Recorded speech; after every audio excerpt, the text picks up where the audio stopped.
First, a quick refresher on the events as reported by police in the Kohberger case. On November 12, 2022, Xana and Ethan, a romantic couple and roommates, were enjoying their night at a Sigma Chi party on the University of Idaho campus. At the same time, Kaylee and Madison, two inseparable friends since childhood, are out at a local bar. Kaylee is in town to visit Madison, having recently moved out of the home. Madison, Xana, and Ethan have two other roommates, Bethany and Dylan, who are also at the Sig Chi house party. 5 unrelated people cohabitating in a large house is not an unusual living arrangement for college students. All of the roommates return home around 2 a.m. By 4 a.m. they are all in their bedrooms and most of them are asleep or trying to be. Xana receives a DoorDash order at this time. About this time, Dylan is woken by what she thinks is Kaylee playing with her dog and hears who she thinks is Xana's boyfriend say, "It's okay, I'm going to help you," and a woman crying. Both seem to be from Xana's room. Dylan attempts to go back to sleep but continues to hear a woman crying. Eventually, Dylan opens her door where she sees a black-clad, mask-wearing man walking towards her. She assumes Xana and Kaylee had a weird visitor and goes to bed. Remember, as Eric Cartman says, "There's a time and a place for everything, and it's called college." What in the ever-loving fuck is coming out of your pie hole right now? The next morning or early afternoon, Dylan and Bethany wake up and find their home turned into a hall of horrors. Xana, Ethan, Kaylee, and Madison all lie dead from multiple stab wounds. There's blood everywhere.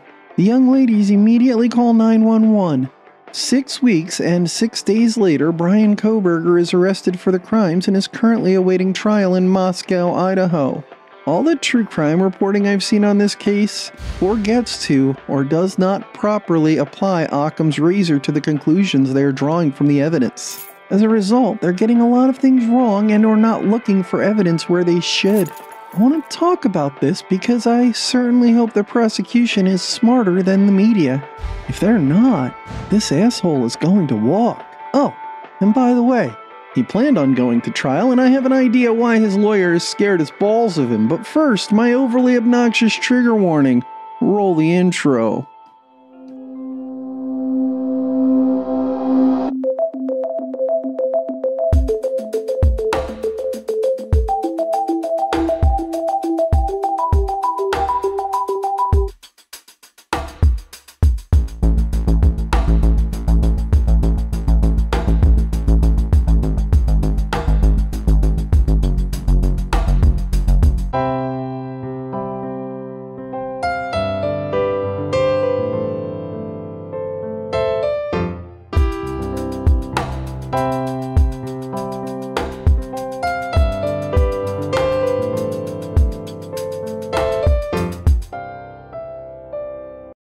The first mistake I hear everyone making is the statement that Bryan was trying to commit the perfect crime. This is incorrect for 2 reasons. First of all, Bryan is trying to commit the perfect crime. Their tense is wrong. I'll explain that, but let me state the second problem first, which is he's actually trying to write his PhD dissertation. I'll explain that too. If you commit a crime without a statute of limitations, which Murder 1 does not have, the only way to truly get away with it is to get caught and beat the rap. Think about it for a minute. How many people have been exonerated or convicted of 20, 30, or even 40-year-old crimes in the last couple decades because of advancements in DNA testing? If you did not get arrested for your crime and go to trial, you have not gotten away with it. You're simply praying you die before the technology exists to catch you. Which brings us to the first point about how everyone is misapplying Occam's razor. Occam's razor, simply stated, is the answer which explains the most evidence and makes the fewest assumptions is most likely correct. It is often abbreviated as the simplest answer is usually correct, which is a very poor way to abbreviate Occam's razor. Bryan is a PhD student in criminal justice. You cannot forget that for 1 second the entire time you were looking at the evidence in this case. The reason you must remember this is because any answer you come up with must explain this piece of information. Right, you're bloody well right. So, Why would a PhD student in criminal justice want to kill 4 people in the attempt at the perfect crime? Especially when that crime involves getting caught and beating the rap, which will still pretty much kill any chances he has of getting work in this field. Well, if OJ can write a book titled If I Did It, with the if so indescribably small that I can't even see it in the Amazon pictures for the book, so can Bryan Kokberger. But first, Bryan needs double jeopardy on the table. Especially when as a PhD in criminal justice, Bryan can use that book to explain exactly how they could have caught him if they hadn't been busy chasing all his red herrings instead of looking for actual evidence. Basically, it'll be a manual that will completely revolutionize police investigative techniques. At least in Bryan's mind. I do not agree. Except that the police seem to have some really strong evidence. They have Bryan's car on video. They have a receipt for the knife whose sheath was found at the scene with Bryan's DNA on it. There is an eyewitness. There are Reddit posts where he asks criminals odd questions. Finally, you have mountains of cell GPS data. Today, I'm going to explain just how easily Bryan can get around all of this. Sit back. Let's walk through it piece by piece, shall we? First, Bryan's car. Bryan drives a 2015 white Elantra with PA plates. A car matching the year, make, model, and color is tracked on video surveillance on the night of the murders at the right time to have committed the murders. Police came into possession of this car at Bryan Kokberger's parents' home, just a couple miles from where I'm sitting, on December 31st, 2022, as the result of a search warrant that is available online. It's 31 pages long because it includes the arrest affidavit. The car contains no DNA evidence linking it to the crime. Here's my problem with this. If you're going to murder someone, are you going to use your own car? And why or why not? I'll give you a moment.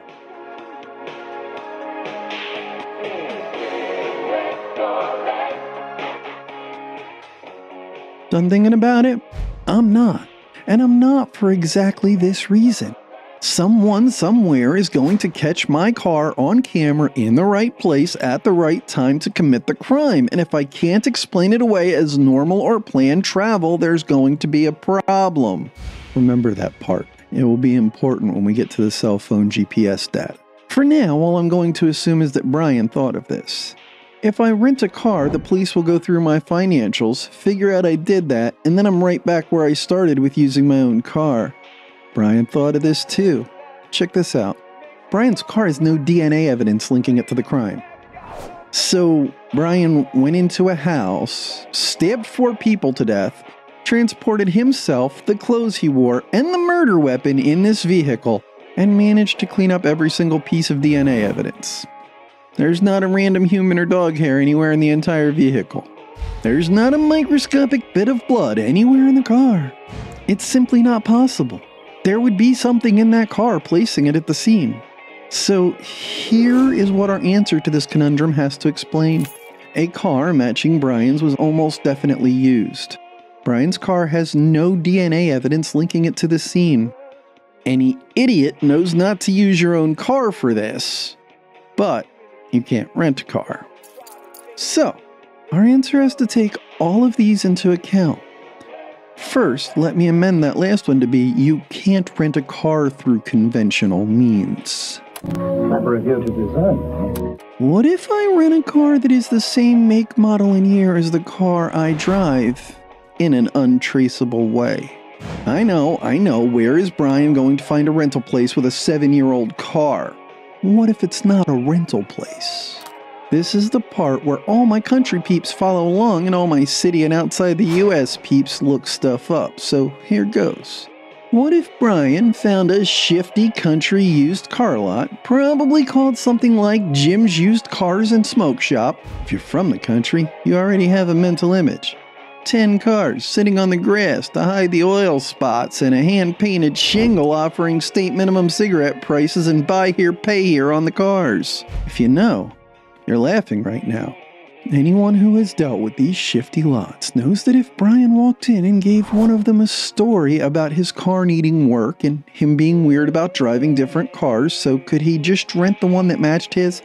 And I'll pay whatever you want, but it would be great if we avoided the paperwork. I'm in college, and my parents would be pissed if I didn't take the free loaner. Jim is probably going to throw in a free Delta 8 vape. If you don't know what that is, I mean, it's the least he can do with the ripoff fees he's charging Bryan, who's paying in cash, and with no paperwork, Jim doesn't even pay the taxes on it. Jim knows the story is bullshit. He just doesn't care. For support of this, see my FBI Most Wanted video on Don Fields, the chomo who is also one of these types of car salesmen.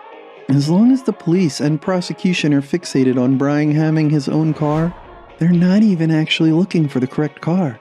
Matter of fact, I'd bet police could drive by the lot, see the actual getaway vehicle, and be like, "Hey, that's just like Bryan's car, that's weird," and then keep on driving. What do you think? Leave a comment and let me know. Okay, so that's how everyone's wrong about the car, and if they don't smarten up, jury's gonna think the same thing about that DNA evidence, or lack of it, that I do, which is one step towards reasonable doubt. Now, let's look at the knife and its receipt, shall we? Found on the bed with two of the victims at the scene of the crime was a Ka Bar USMC knife sheath. The actual murder weapon has not been recovered to the best of my knowledge. It is the combat knife given to Marines as standard issue and has been since 1948. You can buy them all over the place, Amazon, Target, or Walmart, where Bryan got one shortly before the murders. You've been able to buy them as long as I can remember, and their design has not changed significantly in that time to the best of my knowledge. This is, hands down, the strongest evidence against Bryan.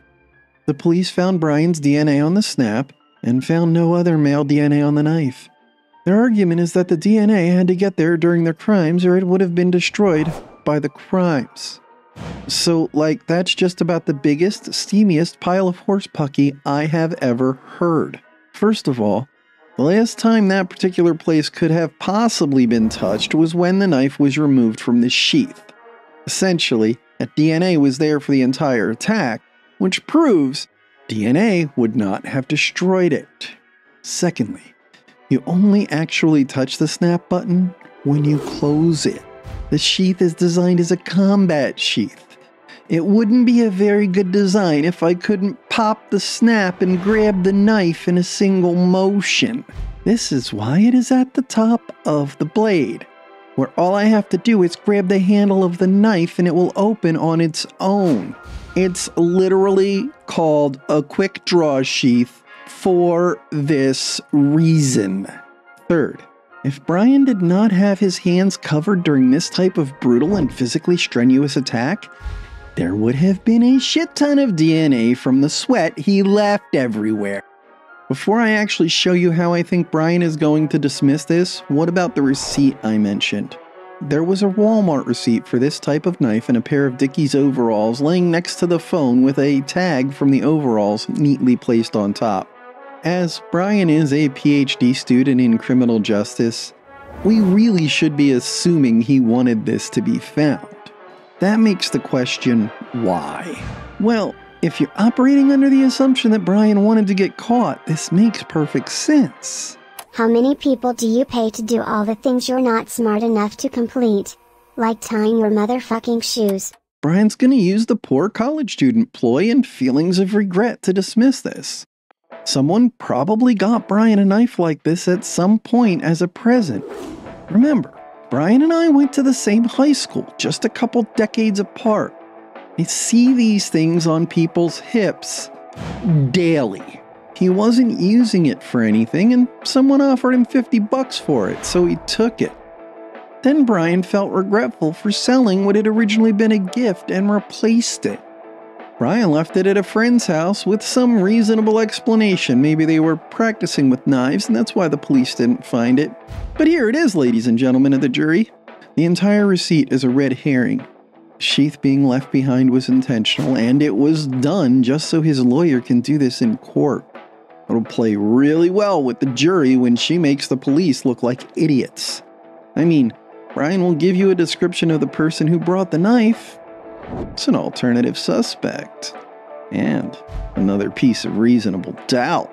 Those Dickies overalls that were never found, which the police assume Bryan wore to commit the crimes. Yeah, he'll produce those too. Probably at the same friend's house as the knife.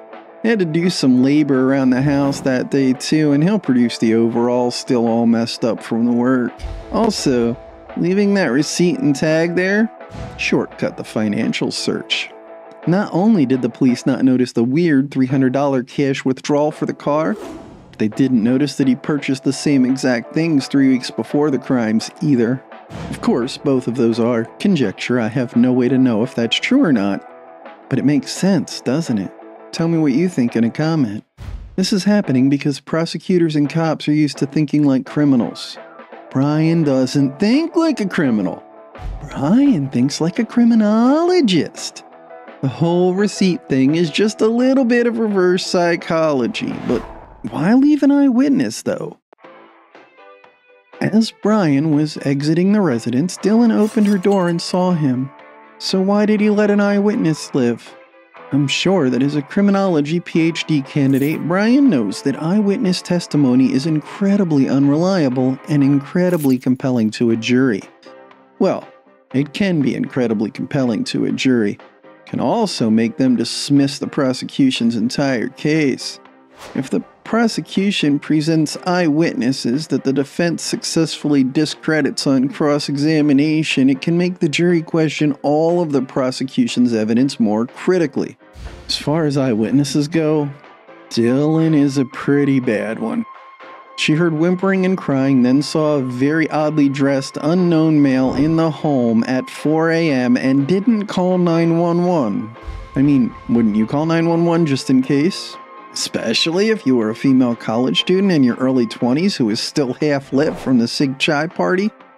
Or would you just lock yourself in your room with your phone and go back to sleep hoping he didn't come back? I guess it would depend on how drunk you were, right? But if you were drunk enough to just go back to sleep, how trustworthy is your memory? Reasonable doubt is all a jury needs. On top of that, she didn't see Kohberger's face. All she can testify to is approximate height, build, and maybe race. I've been in this part of the country. Being white does not narrow the suspect pool by much. So mainly it's approximate height and build.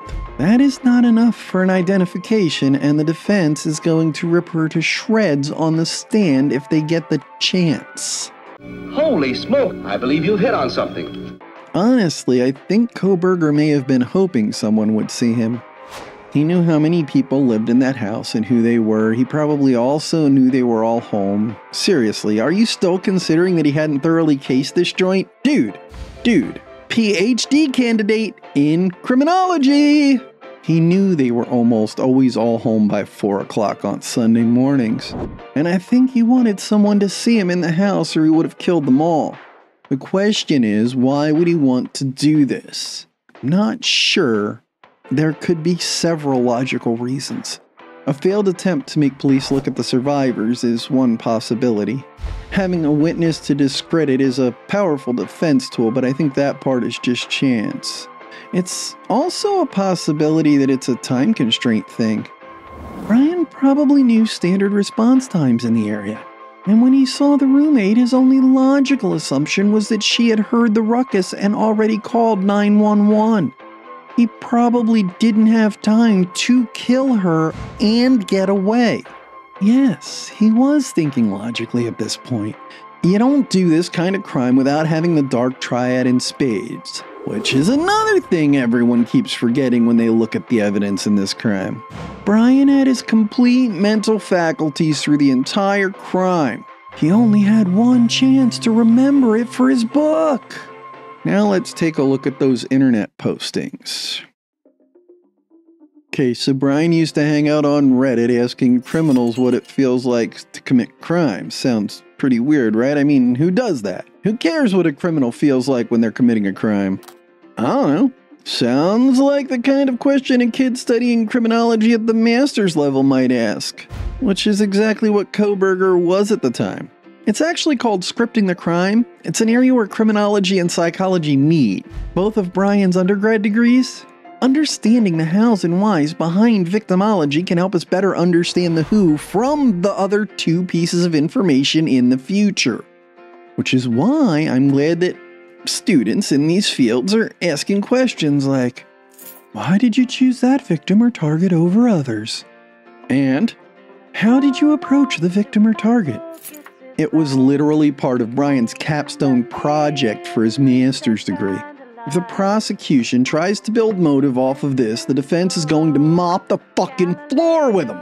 If I were on that jury, I would think that these Juris Doctorate possessing people are pandering to what they consider an uneducated public on the jury, because anyone who has been to college would laugh that shit off.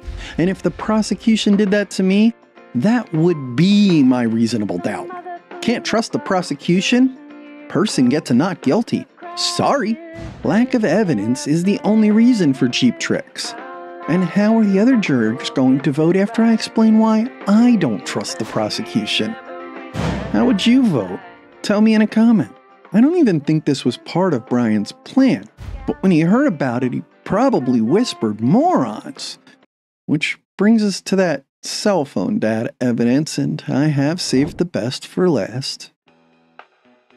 Okay, I haven't directly spoken about Occam's razor in a while because I figured I only had one more before you check out why Kohberger is a cornhole on another channel, so I wanted to save it until the appropriate time, and that is now. So remember, Occam's razor, simply stated, is the answer which explains the most evidence and makes the fewest assumptions is most likely correct. With that in mind, there is a metric fuck-ton of cell data. The phone moves towards the scene at the right time but shuts off at 2:47 a.m. The phone starts transmitting again at 4:48 a.m. south of Moscow, Indiana. The phone continues to transmit right up to Bryan's apartment. Historically, the phone had been close to the residence multiple times in the preceding months.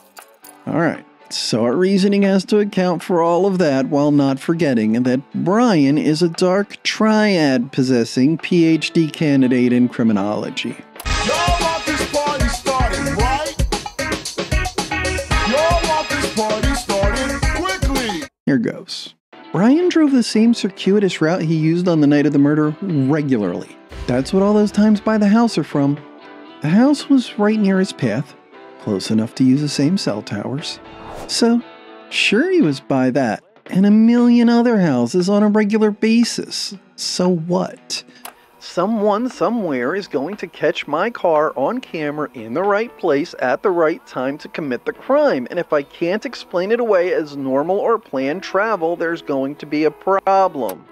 By the way, how many of those other times does the phone shut off for about 2 hours? Because Bryan forgets to plug it in sometimes and it goes dead. A quick charge takes 2 hours, and you notice it stopped reporting for 1 minute longer than that? Yeah, Bryan was timing it on the car clock.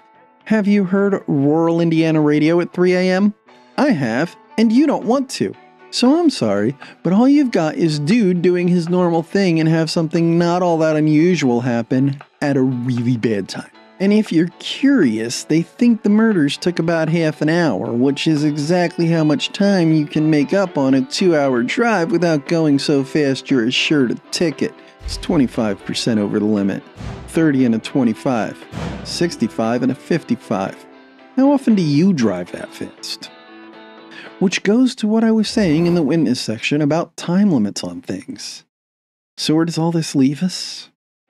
Well, there's a gag order in the case, so we're not getting any new information about it until the trial starts. However, if the prosecution is doing the same thing true crime reporters are, asshole is going to walk. Seriously hope they have realized that there's nothing to any of this evidence. If I can dismiss it this easily, his lawyer's going to pimp it out for fun. Which, by the way, remember when I said this? Oh, and by the way, he planned on going to trial, and I have an idea why his lawyer is scared as balls of him, but the woman is obviously scared of him. Did you see her posturing at the last hearing? But it's not because he's a psychopath. If that bothered her, she wouldn't be a defense attorney. I'm not judging, I'm just stating facts. Nope. She's scared because she knows he did it. She knows he's going to walk. She knows he will be on the street again. I really hope the prosecution wakes up. What do you think? Tell me in a comment. Why not like, sub, and share too? Have a good day. I said nothing can take away these blues, 'cause nothing compares to you.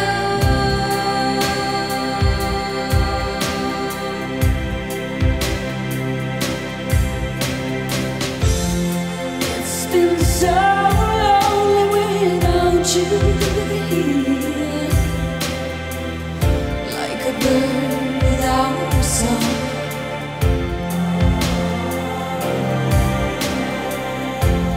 Nothing can stop these lonely tears from falling. Tell me, baby, where did I go wrong? I can put my arms around every boy I see. They only remind me of you.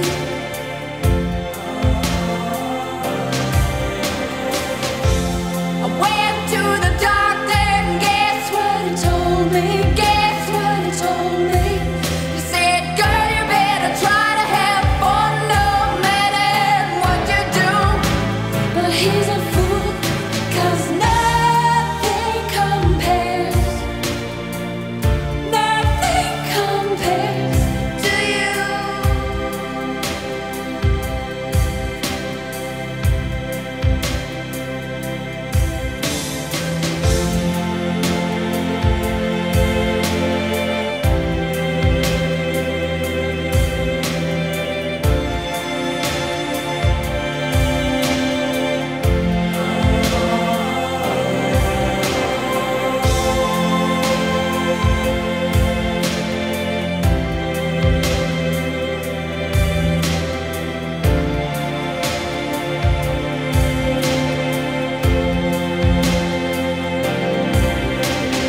All the flowers that you planted,